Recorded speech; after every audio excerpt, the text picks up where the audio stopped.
Welcome to episode 3 of season 2 of Let's Talk Apprenticeships, where we're talking about setting up for success for apprentices.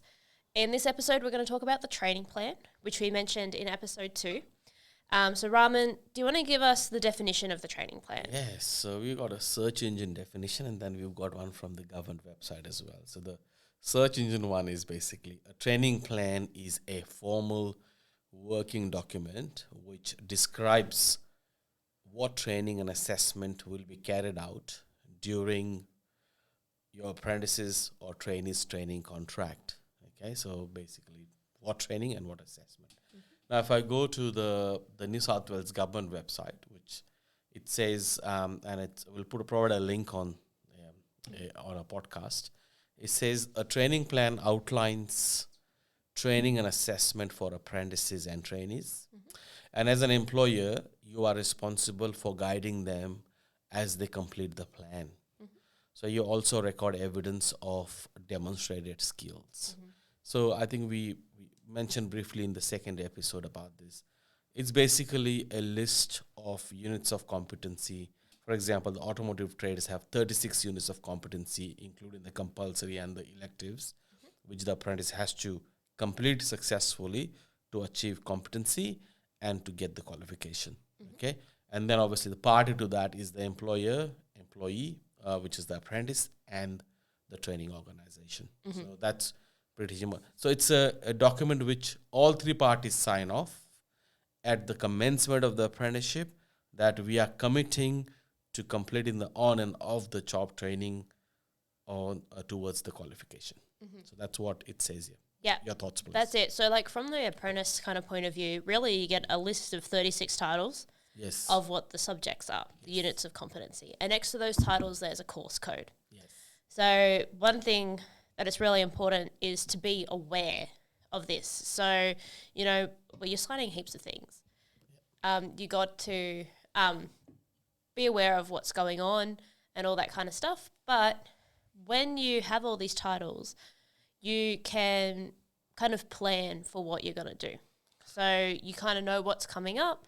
That means you can ask for the opportunities to learn at work about it.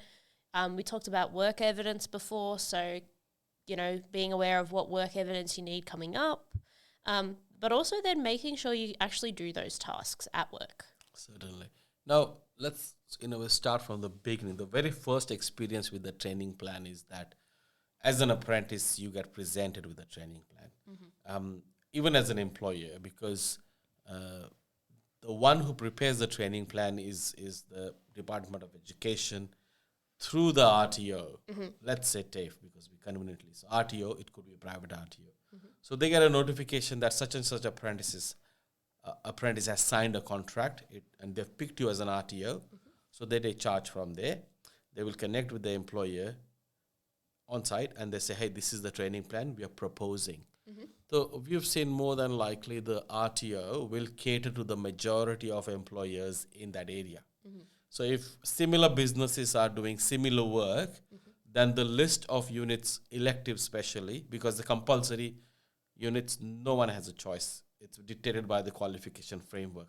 But the choice of electives is based on what the industry does in that area. And let's say, for example, for argument's sake, there are 3 big engine companies, in the area. They will pick a lot of engine electives in that. So what happens if there is another bumper-to-bumper service workshop that might not like the whole plan because they are not able to address the non-engine aspects of it. So in that case, they might say, okay, we want to pick a specific group of units. And now it's the RTO's job to cater to that. Okay. So again, we don't want to go into complex discussion, but if I'm an employer, then I should be looking at whatever the training plan has been proposed to me as a most popular in the area. Does it suit my business? And is that the training I want to give my apprentice? Yeah. Then they have a choice to alter that. That's it, yeah. Yep. So I think it's mostly, so the training plan is more on the onus of the employer and the training organisation, just because the apprentice doesn't really know exactly what they're supposed to be doing, like, say, in their third year. Like, they might not have that awareness yet. So as the apprentice getting that, one question you can ask to your employer is, hey, am I going to cover all these subjects in this workplace? The employer technically should have already gone through this, like, themselves and said, yep, I can teach the apprentice all of these things. But as the apprentice, if you want to double check, just make sure you ask, like you can ask, say, hey, am I going to cover all of this in my 4 years? Certainly. So, Louise, if I'm an employer and if I take active interest in the training plan, I know people are busy with work and they trust the RTO to do the right thing. And most RTOs do that very well. Especially if they've got apprentices continuously going in large numbers. Then do you think the employer should take active interest in reading everything on that and possibly proposing an alteration to suit the business? Yeah. Yep. Well, I suppose it can come with time as well, especially if you've got apprentices that are struggling to get the work evidence in your workplace. It should be a bit of an alarm bell for the employer to go, hey, maybe we should revisit this. Yes. So what you're saying there is that, so let's again, if I think I understand better with example, and I'm sure the viewers will as well. So if I'm, and I keep coming to the heavy vehicle industry because we're both familiar with that a lot. So if I'm not doing a lot of gearbox work in there, probably I should just pick what's compulsory in the gearbox, but not pick any electives. Yeah, but it also works on that fact as, well, not a fact, as there's an awareness that, you know, obviously the stats like you're going to change jobs 17 times in your career, all that kind of stuff. So a lot of employers, they can go two ways. They can try and train you specifically for their workplace, so then you quote-unquote can't leave, or they can prepare you for success going forward so you can leave, have a prosperous career, and, you know, ultimately employees that are treated well will, you know, come back round anyway. So if an employer says, hey, you know, we don't do gearboxes here, but I want to include it here, we're going to send you for a week or two at another workshop. And that is something that can be arranged that some employers do. And I often encourage apprentices that I come across to say, hey, I've got this coming up in my training plan. I know we don't do it here. Can I spend a week down the road at such and such workshop? Or can I spend 2 weeks doing residential and we only do commercial if you're in the building trades kind of thing? Have that awareness going on. I think now you're touching upon a very interesting aspect, which is the holistic development of the apprentice in that trade. Yeah. And for that, a mature employer is willing to second that apprentice to another organization for that particular competency. Yeah. So, and I think it's also called outplacement, and which often then leads to exchange of apprentices between two organizations who sort of work in partnership with each other. So, outplacements is a whole another topic, but the training plan allows for that. So the point is, if there are opportunities like that, they need to be captured on the training plan. Yeah. Because then there is a proper sign-off between the apprentice, the employer, and the RTO that's what we're going to do. Yeah. Because even the RTO might say, hey, I don't see you guys doing this work, but you have picked this unit of competency. Then what is your plan for giving them the workplace experience? And that's why you said work evidence. Work evidence is experience in the workplace relevant to the units of competency you've picked. Yeah. So if you've got air conditioning service in the training plan, you better have the work in air conditioning for the apprentice. If not yourself, you second them out to another organization which does that. Yeah, so we won't go into too much detail on that, but Raman, you have had experiences within businesses supporting apprentices to then work at, do the secondment at different workplaces, so they can contact you if they want more support with that. Certainly, and if you organize it well, and you should organize it well because you're sending an apprentice to another organization, which may or may not have the same level of policies, work culture. So then I'm not saying you should not be sending, but you send it with a lot of awareness. And always, I've seconded you to some organization, so you know that. So it's a bit of a process. If you make it a bit formal, I think you can still achieve that and manage the risks involved in it. Yep. But it's immense benefits if you do that well. That's it. So from an employer's point of view, you've got all this. From an apprentice's point of view, because you don't need to be like, you don't need to know the process from end to end, but just be aware that it can take a long time for one of these things to be put in place. So if you say are in your second year and, in your third year you're doing gearboxes, you don't do it at work, start planting that seed in your second year. Be like, hey, can I go to such and such workshop? And then get the ball rolling so you do have that opportunity when your third year comes around that you can go to that workshop. Okay. Now you're talking about apprentice being aware of the training plan. So very often the places are marked where apprentice needs to sign. Apprentice now, especially a school leaver, might find it very daunting to read a complex document. But then also remember at this period, they might be experiencing a lot of paperwork. 100%. So even if you don't go over it right at the beginning, put it on your list to go over. Like we said the contract is something that you should definitely try and read. And even if you don't read your training plan right at the beginning, try and get to it within, like, I'm going to say realistically in your first 6 months, try and read over that, because when you get second and third year, that's when those more intense subjects come up. Now, let me draw you to a point. The apprenticeship contract, one of the obligation is that the parties who are signing the training plan should have a copy of the training plan with them at all times. Yeah. So the RTO, obviously, it's their bread and butter. They have a copy nice in archives or on the files.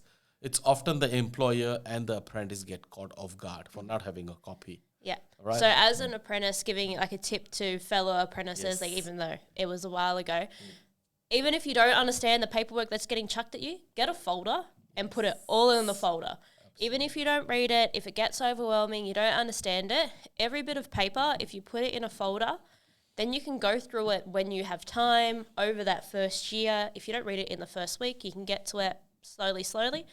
But just chuck it all in a folder. That way you don't lose it and it's there when you need it. Yeah, look, when I was coaching apprentices, I always said, keep a copy in your toolbox. Yeah. Well, I know how messy toolboxes can be, so maybe in your locker. No, I understand. You can always buy the protection sleeve. So I have maybe 2 copies, a good copy in the locker, or a good copy. Now they are in electronic form. Have an electronic copy on your phone. So you can always look have at a folder in the cloud. Perfect. Where you just, even the important emails that come through, just drag and drop. Even if you don't understand it, just keep it with you, because you don't know when you're gonna need it. No, we didn't mention that the apprenticeship contract is definitely a must read, and I would say training plan is a definite read. Now, very often apprentices overlook that. If they had made an effort to read well in the first year, even understand the list of units, if the units are worded very nicely, like service and repair braking systems or use and maintain workplace tools, they give away what's in it. So and it's only 36 for a trade or 30 or even 24 for some trades. If you go over that every now and then, it sticks in your mind. Even if you do it a yearly review when you flick into your next year, so then you know what's coming up for that year. Definitely. And the advantage of that's you're constantly aware of the work you should be doing. So if you are getting more of only one kind of work, the training plan can be a discussion document with your supervisor that, hey, I've got to do these many things in the 4 years I'm here. I'm finding that I'm not getting to this kind of work. There is an opportunity there. Yeah. And the other apprentice is doing a lot of that. I'm doing a lot of this. If we swap, then both of us can balance out what we need to do. So training plan can be a very good discussion document. Not only will the supervisor appreciate that reminder, but it also creates an impression that you are really taking active interest in your own training. And I find that mature age apprentices do that more often because they have previous work experience. So they understand the importance of documentation, being in charge of your own development.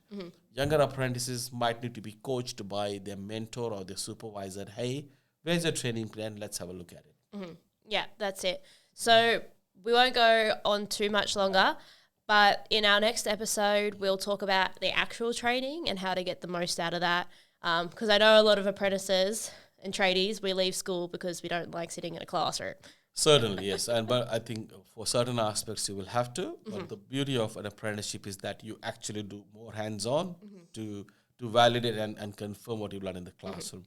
Just to summarize today's episode, we spoke about training plan as a working document, the nuts and bolts of it, the responsibilities.